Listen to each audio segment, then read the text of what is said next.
表演者郭德纲、于谦、岳云鹏。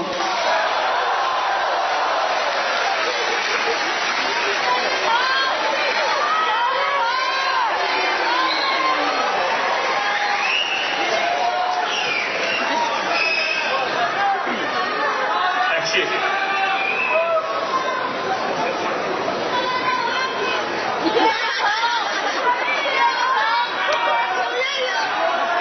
谢谢吧，带上吧。哎，我受累了。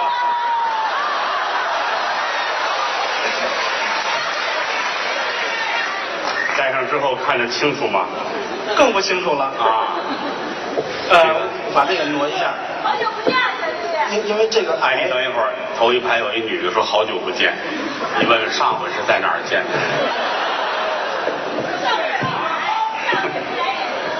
谢谢谢谢啊，把这拧一下。哎，上来电工的是吧？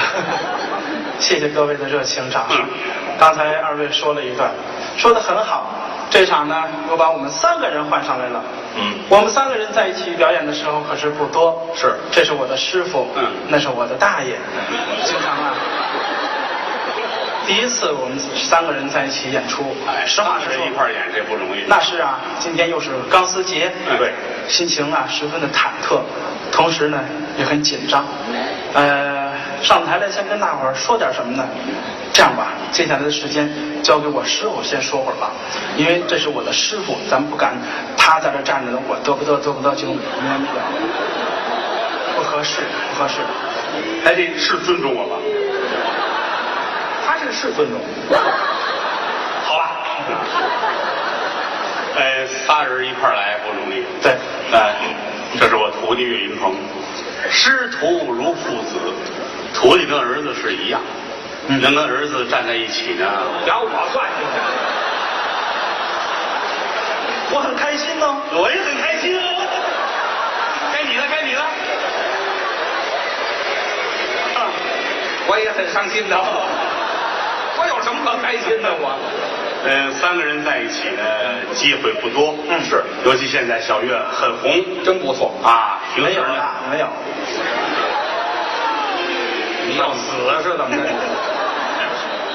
还挺好啊。现在台上的业务啊，台下做人还都看得过去，都不错。坚持。尤其是到这会儿了啊，记住了啊，这个夹着尾巴做人啊。你瞧瞧你于大爷，我跟孩子说话，你别捣乱。大爷，您夹着呢吗？哪儿就夹？大爷夹的瓷实着呢。我主要显精神。那错不了，心里也疼啊。废话。所以说呢，跟大伙儿无论跟谁走到哪儿，见着谁都得客客气气的。那是不能说我现在红了，我有名望了，我就如何如何，大错而特错。是，不管认识不认识，走到街上谁跟你说话，都得跟人客客气气的。没错，不管是认识的还是不认识的，熟的生的都一样，明白吗？师傅，我让您说2句，您教训我干什么？不是，你师傅说这对，你得听。我说对哈。哎，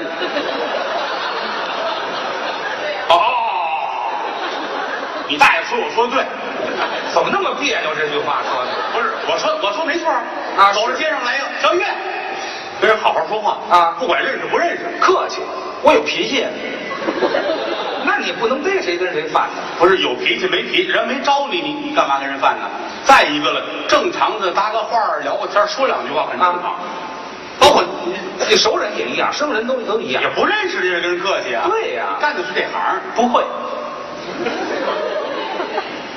咱们示范一个吧。啊，给孩子咱们做个啊，就是看着啊，行，就是心态放平，放平和，踏踏实，什么事都不能着急，不知道吗？比如说我们就碰见了啊，大先生，我就是你，然后甭管认识是真不认识，随便。陌生人嘛，比如看见了，你比如说认识，比如说不认识，你就看几种状态。对啊，郭老师，哎，不认识您老师，客气。郭先生啊，您先生，郭大爷，你大爷，怎么说话？废话什么叫怎么说话？不是我这好好说，你骂人，郭大爷就叫骂人的，怎么叫骂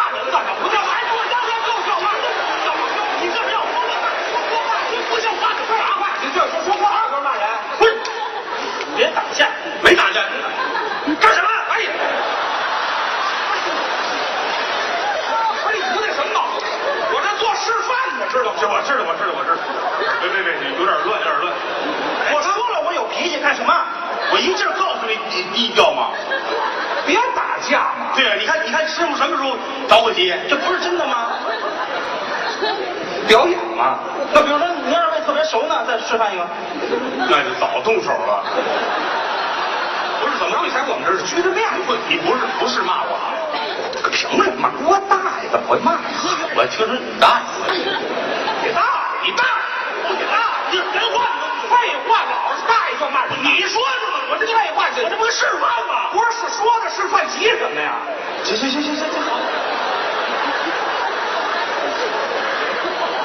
喷我一身，都有尿点了，这都。看明白了吗？行，知道吧？您少说两句吧。啊，大爷，我跟你说，你大爷！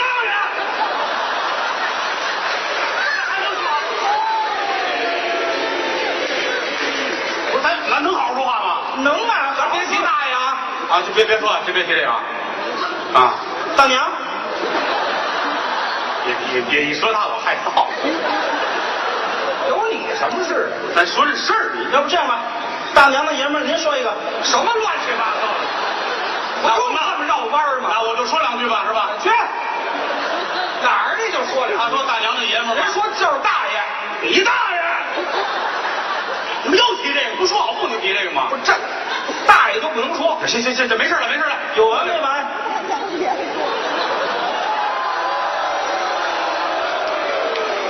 有完没完？今天是您的节日，你疯了你！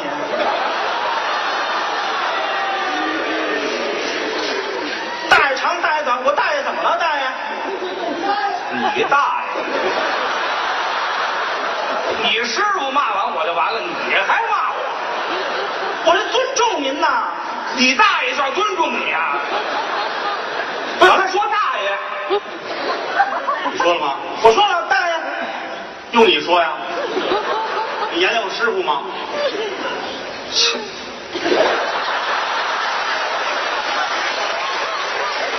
表达情感的方式有很多种，你还得慢慢修炼。我告诉你，慢慢修炼呢。对了，你且练。我换个山头吧。干嘛呀？啊，换个山头修炼。闹，你看，你就怕这个是吧？我怕他出去饿死。哎呀，不是那这怎么了？他要走，我哪知道啊？闹，没闹。不是3天前您告诉我今天有演出。对啊。咱爷仨在一起说段相声，对是不是踏踏实实的？我上台我说了没几句啊，我说时间让给您，让您再说几句，没完没了。大爷长大爷短，你大爷你疯了！你大爷！不是，我现在神经有点过敏啊！哪儿啊？怎么那么些大爷呀？没事，行，让孩子说。行，是不是我不在，你们二位就能好好说了？你大娘说是。大娘，您买票了吗？您？你大娘还用买票？买什么票？这不有一男的带着吗？什么乱七八糟！这么说，那位是我大爷。你大爷！怎么这么乱呢？好了，你要愿意说就说，你要愿意死就死去，也不是你走。我不说了，我也不死去。行，我走了。也可以。你等会儿，你再说啊！你走吧，让他凉。你来，干什么？等我等干什么？把话说清楚。怎么着？把话说清楚。你说，哎，你别看我啊，我这，你怎么着？不干了？回来，走了啊？有你们这样的没有？不回来了是吗？啊，不回来了。对了，不回来了。好干什么？哎！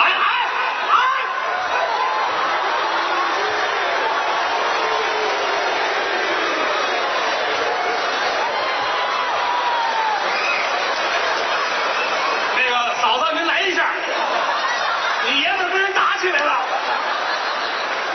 你这不串人架吗？走啊！回来！有事说事，别丢人现眼的，快点！过来！这儿知道啊？你眼里还有家大人吗？你知道他是谁吗？他撕我啊！你知道他是谁吗？我是你大爷。你大爷！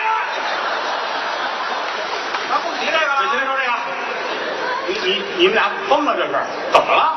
这是什么时间段？什么时间段？就脱衣服啊！下班了。好孩子，你有点成熟的太早了。我没明白这个事儿啊！他不听话，他要走，让他走，走啊，走就走呗，走也得饿死呀，是吧？那不成，不是他饿死是他的事儿啊，他是不能走，为什么呢？他穿那马褂是我的，这走行吗？我才瞧见，还套着一马褂呢，那可不是吗？我还说这大褂上下不一样的，这是啊。什么眼神？啊，没穿人内衣。咱们平胸而论啊。什么叫平胸？你兄弟媳妇儿教我。对，我说你怎么老平胸啊你？你没有点别的标准了？好吧，好吧。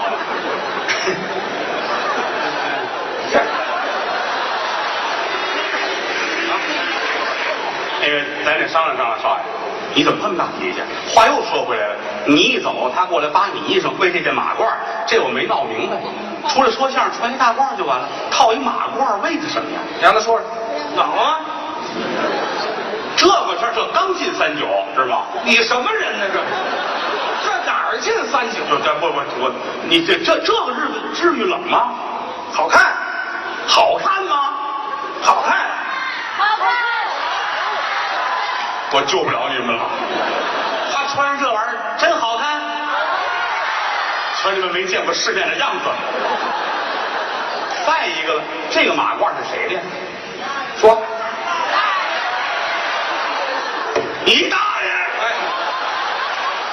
咱别神经过敏，成不成？谁的呀，孩子？管着吗？好好说话啊！我脱下来去。我穿着呢。你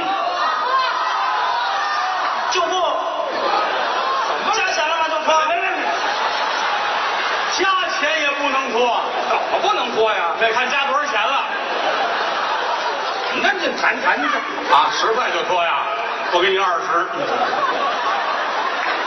这个，告诉我，哎，谁的？我穿着呢。废话，你穿就是你的呀！啊，像话吗？啊什么啊？人家可说了，让你脱必有原因，怎么回事？谁的？他的。明白了吗？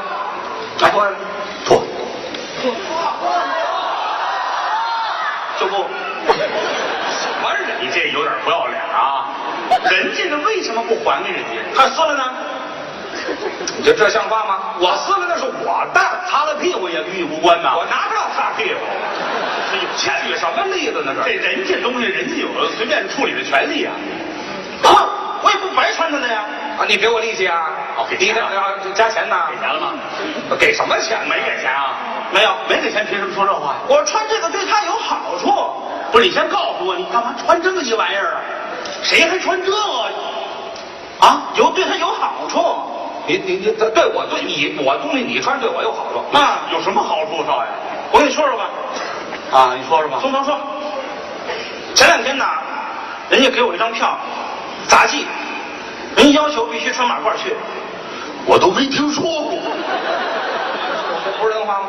你要说穿泳装，我倒相信。您这我没听说过。那你跟我上车展啊？这我不是。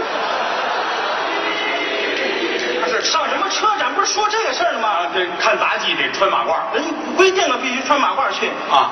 我回家一看没有啊。啊。我怎么办呢？我就想了想。哦。哎，一想他们家有，就我大爷。你大爷？好吧。这他们家有。我就去了。到他们家，啪啪啪一打门，打里边出来一人，他媳妇儿。那边那个。别瞎扯，跟那胖子坐一块儿那个，还挺像。还叫很像？你把这事儿说清楚了。哎，你干嘛出来了？啊，我一问他没在家啊，我就进去了。进去以后呢？在这是。你没在家吗？孩子上屋大小辈儿，他不，你别多想，他可能堵我去。是。这接我呢，孩子。你也没在呀？我是没有。废话。你们这什么师徒关系？这是？我看车展就在，我就进去了。我说大娘啊，那个有个事儿，哎，我要去参加一个杂技，哎，人规定要穿马褂去。正事儿。我听说您这儿有一马褂，您能借给我吗？嗯，你要不借给我，我光着走也不合适。哎，你是光着来的吗？穿着鞋呢。哦，那你别扎脚啊！什么师傅你这啊？然后呢？然后他说那行吧，给我拿了一件，刚要给我，他说了啊，有一要求。什么要求？我一听，有要求就行，对不对？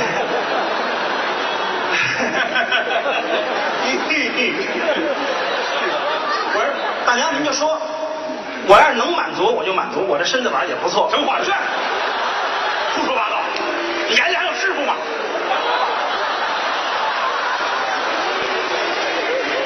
我都有点惭愧了。不是您刚惭愧呀？搬个东西抬个东西，身体还不错。那当然，孩子年轻。他说的不是这个事儿，说你大爷呀，在这个外头，得亏没听见。你大爷在外头啊，经常啊，说话招三不着两，说话云山雾罩，是经常的让人一问就让人给问住了，他回答不上来，回家拿我们仨法子，我们娘们唧唧，我们招谁惹谁了，是不是？拿我们仨法子。这称呼啊，你经常跟他在一起，他要是在外头啊，说话招三不着两，云山雾罩的时候，你替他往圆了说，这不对他有好处吗？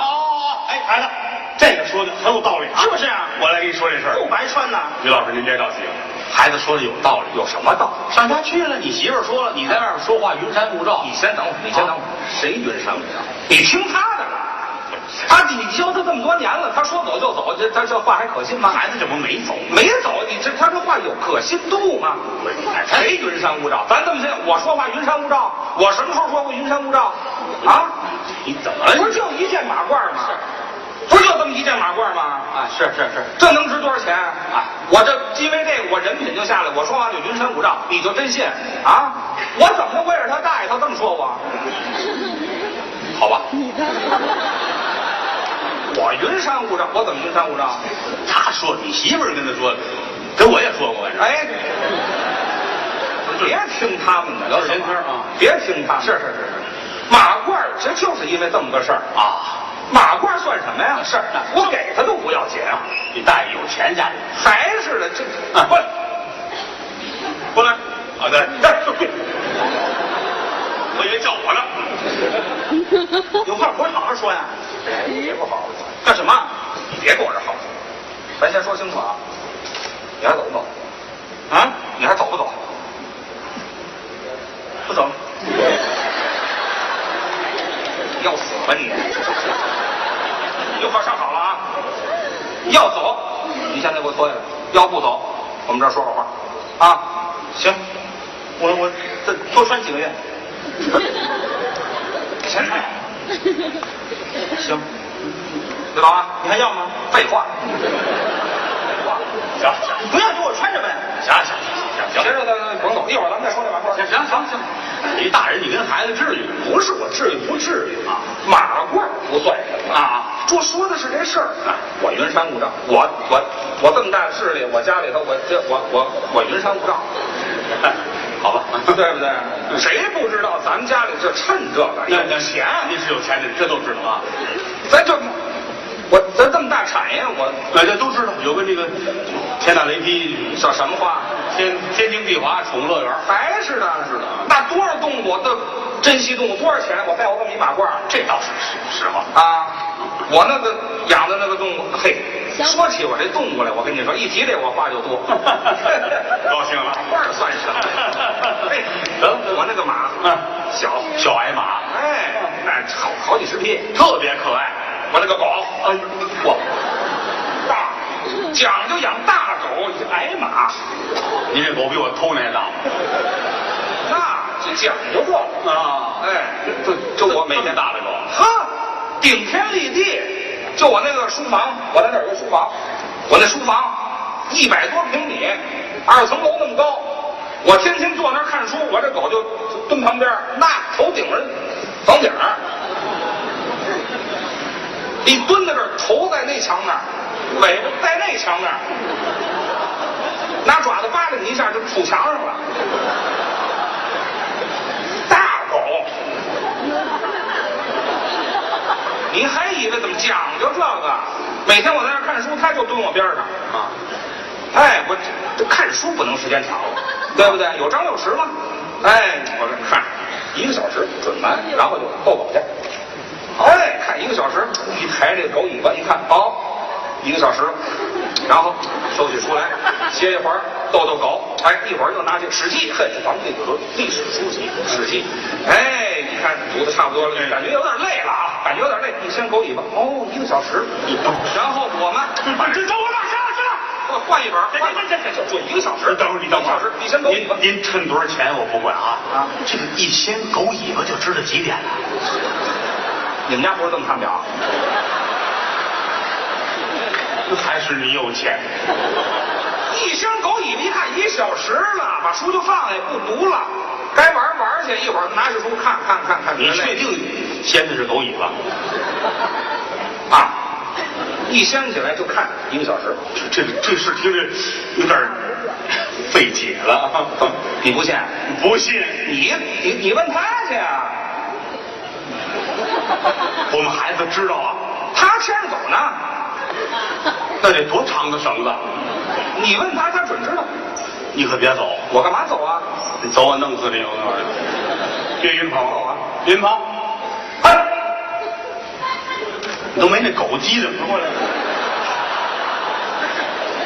有这么一家人家，趁钱趁多了，养小矮马，养大狗，就这狗顶天立地，脑袋在那墙那儿，尾巴在天幕那儿。这狗家里这主好看书，看书啊，就得换一本，他得看表啊，他没有，一撩狗这尾巴，就知道1个小时了，一撩尾巴就知道具体的时间了。这个事儿，你没睡醒呢？哎，不可能吧？疯了吧你？胡说八道！当然了，热病快来！干什么？哎，我没不给你传你先干什么？废话！看表，一撩狗尾巴，1个小时了，我有吗？这是他说的。没有呀？你看见了吗？行了，来吧。哎，有，来，你别走啊！哦，既然有就好办，让我们开开眼。这个事儿你见着过是吧？来，给我们说说吧。有啊，大千世界，无奇不有。老花了，一撩狗尾巴，就能知道几点了。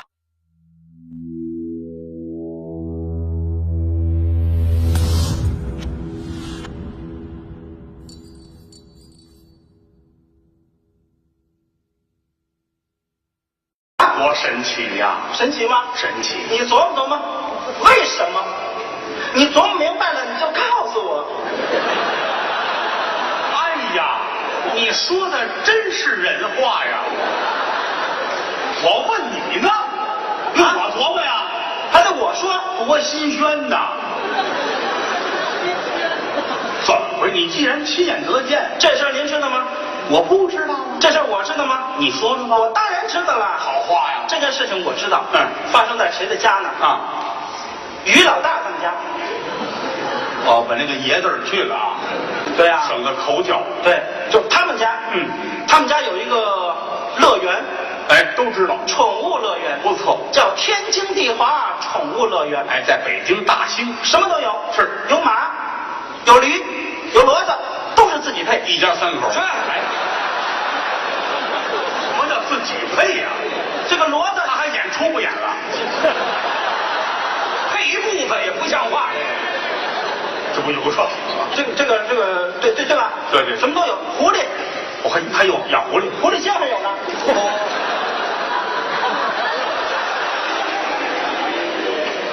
好吧，鸟，鹦鹉，蛐蛐儿，吓我一跳，我以为不定多脏。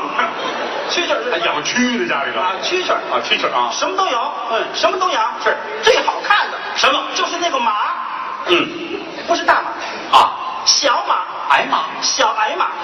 我问您，一匹马啊，几条腿？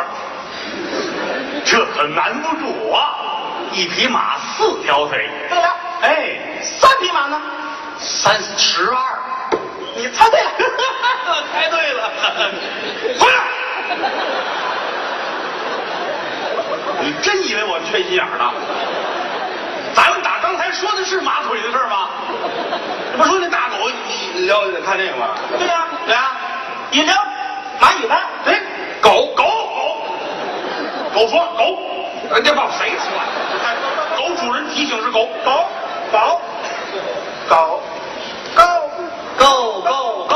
哦来哦，我用你啊。说这事儿嘛，狗啊，你干嘛找亲戚呢？这么回事啊？他们家呀，什么都有，有狗，在书房里待着，对，这是对不对？对。好家伙，这批狗，哎呀，狗都论匹了，什么？那么大也论匹吧？对不对？这批狗特别大，知道吗？那脑袋挨着墙，屁股挨着墙。你这能弯过来啊？不是，这边墙跟这边墙。啊，你要这么一说，我能理解，就跟我们说相声那个孙越似的啊。孙胖子上飞机哈，买2张票，2张都靠着窗户。我那狗比他大，那是，这蹊跷啊，那是，特别大。然后呢，就在这屋待着，他也在那屋待着呀。他就没事呢，就看书，知道吧？哦，看什么书呢？看《狗与狗》。哦，他了解一下跟狗接触的方法。哎，对了，然后呢？这叫怎么说话呢？我这帮你套话呢，这不是？嘿，然后他就嘿，看着看着，就吓起狗来了，知道吗？看着就吓起狗来了，想起狗来了，想起狗来了。哎，一撩这狗尾巴，哎，就知道几点了，神奇吗？这不一直说这事儿呢吗？特别神奇吧？是啊。下一个问题，你等会儿，您这个刚开口啊什么啊？我得说出来怎么你回事？废话，头里说的都没用。就为什么一撩这尾巴就知道几点了？哎，我知道了啊，知道这么回事。他每天呢给这个狗啊吃黄豆，喝凉水，跟他的饮食习惯差不多一样，知道吗？让狗在自己旁边待着，他看书，他觉得差不多了，一撩狗尾巴，不，放一个屁，狗1个小时放一个屁。问他，你正在放屁。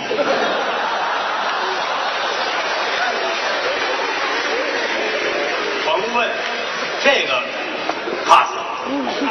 再说一个答案吧。然后他一撩狗尾巴，不，哎，一撩狗尾巴，不，一撩狗尾巴，不滋。哎，都掉到书上了吧？他就知道几点了，那他不如上厕所念去啊！老神奇了。怎么神奇了？我哪听出来了？他就看书啊，看着看着书呢，他就打开电脑，电脑上有时间，然后他就一撩这个狗尾巴，他再看一电脑就知道几点了。这儿放一电脑，这儿有一狗，撩完狗尾巴回来再看电脑，他这下不多余吗？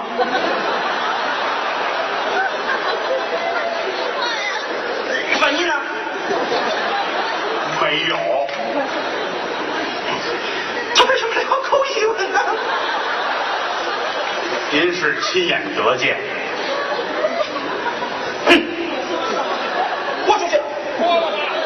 不，我知道怎么回事。怎么回事？他为什么撩狗尾巴呢？因为看书时间太长了，看书时间长对眼睛不好。一撩狗尾巴，他想知道时间，为什么呢？因为这个表在狗尾巴后边。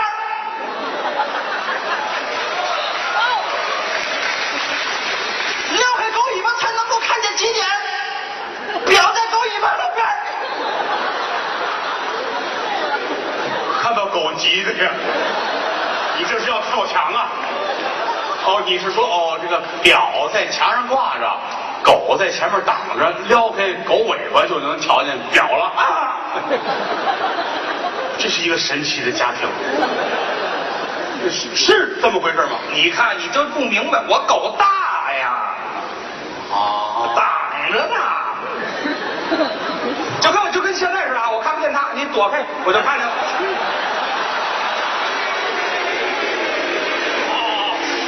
这么一说明白了，哎，挡着呢，这孩子不白穿你的马褂，那是可以，哎，可以啊，有点意思。有你这样没有？有你这样没有？我说话好抄劲儿，我可绕远了，哎，我可绕远了。我告诉你姓于的，得亏是我这嘛，啊，我脑子快。你得亏是我脑子快，换别人太这儿了。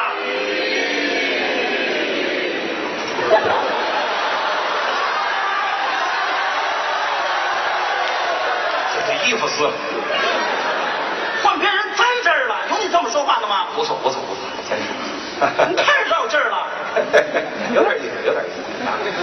翻着啊，别着急啊！穿多久？俩月，半年4个月，5个月，4个半月，4个月零18天，4个月零16天，4个月零17天，17天半。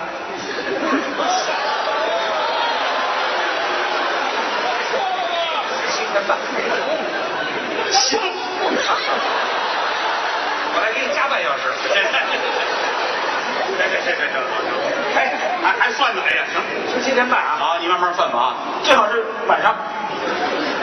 不行，晚上我都17天半，不是怎么晚上不行？中午下午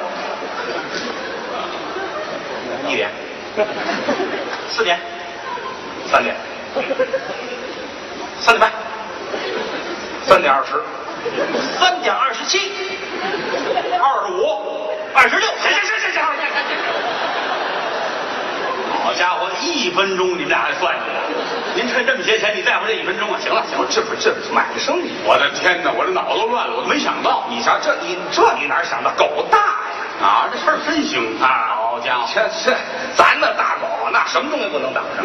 那倒也这玩意儿好几百万一条。是，你别瞪眼，钱不算什么啊钱在我来说无所谓。是，有钱算什么呀？对不对？在国内得有势力。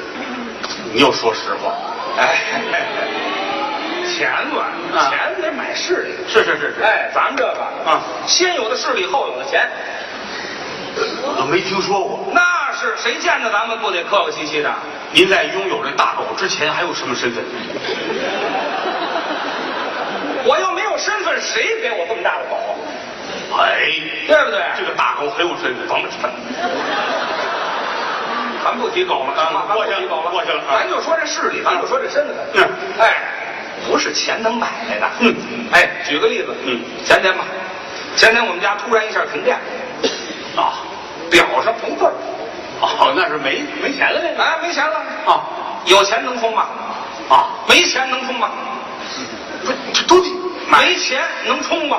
你行吗？那这你瞧咱们了吧？啊，开开电表一看没字儿啊，拿手一指，50个字儿。嘿，我这多好！你等会儿，当时洗澡就行了啊。有点，哎，我当时就洗，这等会儿，空调也能开了。这当时哎，狗主，您等会儿，哎，一指50个字儿50个字儿，嘿，空调也开了，热水器也有了。你这行，别热水器了啊！您说这是真的吗？多新鲜！我跟你说瞎话，你又不信是吗？这事儿有人知道吗？这有啊，你问他去啊，你问他去啊，他又知道，嗨，他都全知道。呵，咱在我们家呢。严总，严总，又来新课题了。那表，哎我在那狗尾巴后边，你知道吗？这掀开那个狗尾巴才能看见表。可以了，你别晃悠了，你晃悠挡住都瞧不见那表了啊！这个有一新课题，有一家人家啊，不光有钱，还有势力。说一个小事你就知道，电表没字儿，他拿手一指，50个字就出现了。你没睡醒吧？你看胡沁呐，神经病吧？胡说八道啊！不爱拿啊！又干什么？那废话，这不废话，怎么了？电表没字儿，拿手一指，50个字儿。我说的，这是他说的。没有。有。你看看这还能说瞎话吗？太好了，有钱多做马褂，各位。来吧，少爷，给我们讲一讲这个神奇的故事吧。是这么回事。他的狗太大了，知道吗？狗尾巴一撩开，哎，就能看见几点了。那段演完了，现在到了下一个单元啊，空手换电表啊，这个一指，咔，不用钱啊，一指，嘡，50个字出来了，拿手一指，哎，50个字出来了。这个很神奇啊。这件事情发生在他们家，哎，人家还说您也在，我也在，对我亲眼看见了。啊他拿手一指，砰，50个字儿。什么玩意儿就哼啊？老神奇了，是我也觉得是，当时我都吓懵了。我现在都懵了。但是你得告诉我们，为什么一伸手就有字儿呢？说挠我，儿，你穿人衣服了？你有马褂吗？嘿，我这个岁数，我买这玩意儿干嘛呀？啊，行，哎，我知道怎么回事。不，你看你这个作死的样儿，当时是这么回事。那个贱气郎当的劲儿，你看，你以后少上他们家住着去啊。我只是有一丝建议。当时是这么回事，我在他们家住，哎知道吗？我就为了蹭马褂啊，知道吗？然后我就看见他洗澡，知道吗？那有什么可看的呀？鸳鸯澡，谁说的这是？不是吗？他自己他自个儿怎么能叫鸳鸯呢？这我跟你大妈才叫鸳鸯啊！他这么洗鸳鸯，知道吗？怎么洗？我多浪啊！我一人扮演俩。对，我给洗的鸳鸯澡。哎，对了，正洗着洗着呢，砰，没电了。老天爷报应了呗。哎，没电了，这怎么回事呢？后来他就站那琢磨了2钟头，他明白了啊，就是没电了。这还用琢磨2钟头啊？没电了。嘿，这会儿呢，泡沫已经下去了。哦，都打在身上了。然后拿毛巾这么一擦啊，或者流鲜血了呗？没有啊？没有，我知道。然后呢，旁边有参观的，裤衩一穿，秋裤一穿，哎呀，然后呢，一身泡沫还穿秋裤，泡沫擦了吗？当时，擦了，都吹干了2小时，跟小白人似的。哎，对了，哎，我瞧着小白人儿秋裤一穿，然后那个秋衣一穿，我大娘过来给秋裤一扒，我看会儿。你大娘这是看完表来的吗？不是换新秋裤，怎么刚穿上就换新的呀？那个穿过了，换新秋裤，新秋裤穿上去，把那个秋衣啪一扒，然后换新秋衣。刚才就不该穿，说的是啊，换完了新秋衣，大毛衣一穿，毛裤一穿，然后突然间我大妈想起来了，内裤也得换，哎，然后啪由上到下这么一通脱，内裤啪一脱，然后换新内裤。你大妈太爱给人脱衣裳了。穿上新内裤，然后呢，新秋裤咔一穿，秋衣一穿，毛衣一穿，毛裤一穿，我大妈突然间又想起来了，毛裤也得脱了。这店的事儿怎么没人想起来呢？怎么净想这衣服的事儿？你听我说呀，然后毛裤啪一脱，就觉得毛裤是旧的呀，毛裤一脱，然后换新毛裤、新毛衣一穿，然后我大娘说了，哎，于谦，你发现了没有电？这2口子真缺心眼儿啊！然后于老师说，哎，我也发现了没有电啊，怎么办呢？啊，睡吧。哎呀，穿着毛衣毛裤睡觉了。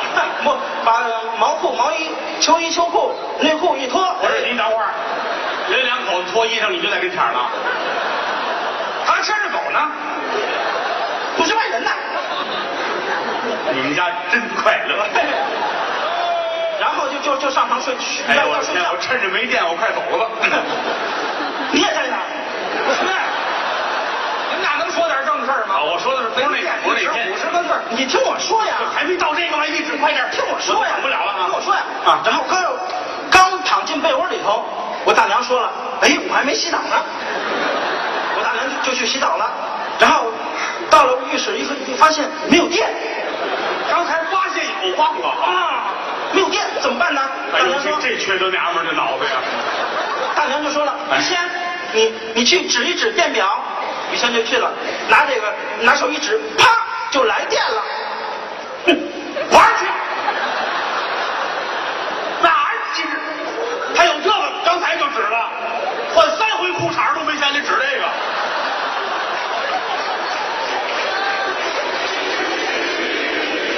是不是？扒了脱毛线裤衩是吗？我当时那捆着手呢，那个。哦，那裤衩是毛线的吗？毛线的呀。我没注意。你下回瞧瞧啊。完了吗？正式开始吧。您问的是什么呀？我问的是这怎么回事？一指怎么会来电呢？这幸福一指，这怎么回事？他是霹雳贝贝呀！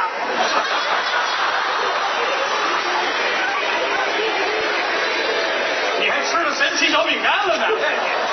哪儿有霹雳贝？哦，你信哪儿有霹雳贝？他没有那个什么雷劈的被窝什么的，没有。霹雳贝贝没有，拿手一指就是50度，那就不是多指点啊。电表就50度，你看，就50度，就50度。我知道了，是这么回事。你快说。这个家里的电表啊，它有一个特异功能，没有电了以后一插这个卡里头还有50度电，让你买电去，给你这个时间，对不对？有没有？你们别跟人起哄，等会儿。人家可没说这个啊。我那个这卡都用完了，赶紧，本身我充好几回都没来这买一次充好几回啊。我就试试有没有啊，哗哗哗，没有了，一度都没有。别说了，嚓一度都没有，就一指就有了。哎，对了，过度的电量都没有，没有，哎，就拿手一指就有电了，一指就有。新的呀！哎，大爷，我就不打岔了，真累，你知道吗？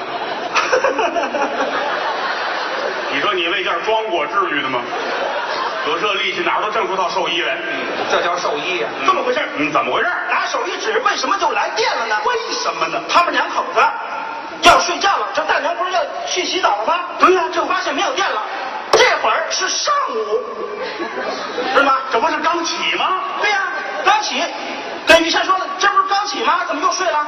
于谦说，哦，刚起，哎，起来吧，就起来了。刚才可他媳妇说的要睡觉啊，怎么就赖在他身上了？不光是要睡觉，你懂的。然后呢，这个他就起来了。大爷，我不懂，师傅有单纯的意思。我懂了，那你讲一讲。我别讲了。你要不讲，我下去问他去。怎么个意思？这少爷快到这个了。就是没电了，没电了。然后他呢就给电业局打电话了，为什么没有电？啊，急了，怎么就没有电？为什么？他脾气又大。那是。然后电业局说了，因为你们家没电了。废话。电话挂了以后，然后他媳妇儿又给电业局打电话，啪啪啪啪啪就摁就打电话，没多大会儿功夫，他们2口子都睡觉了。于谦再醒来以后，拿手一指就来电了。为什么？因为电业局的人给他换了一个电表。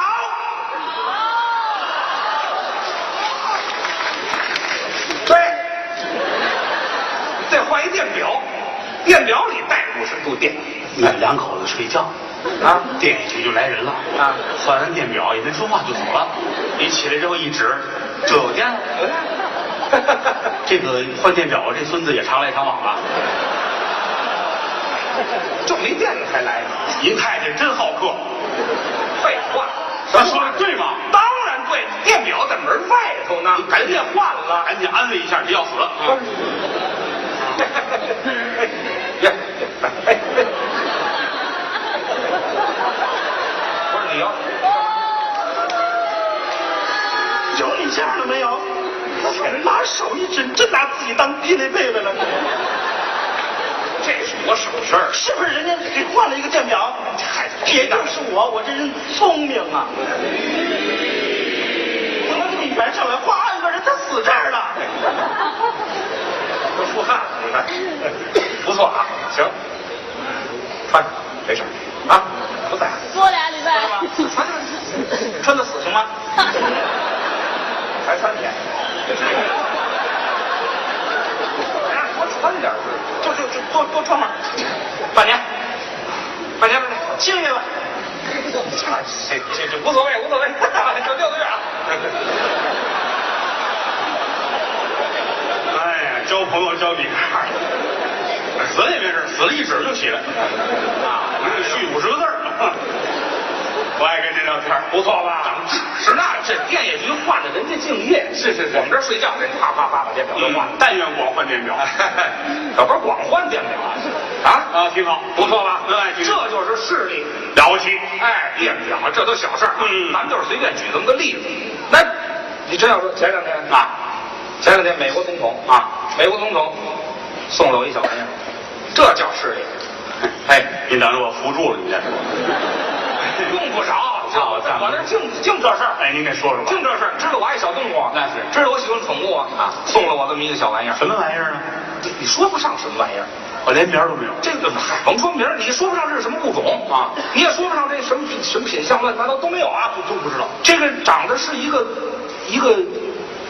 鸽子的脑袋，像鸟似的脑袋。哎，对，但是只是脑袋像鸟啊。哦，长了一个金鱼的身子，我大尾巴，狗耳朵，嘿，这耳朵可大啊，整个跟我那大狗那耳朵那么大，啊，小鸽子脑袋，哎呦我的天哪，这大耳朵，整个长了一个那个牛尾巴啊，哎呦，这好玩哦，这可不大啊，龟骡子就这么大，但是就看这大耳朵啊，呀，这大耳朵就哎呀，哎呀，真棒，我长这么大没见过，行了，我这也就是美国人，行了，美国总统，你是我亲大爷，你别说了啊，怎么了？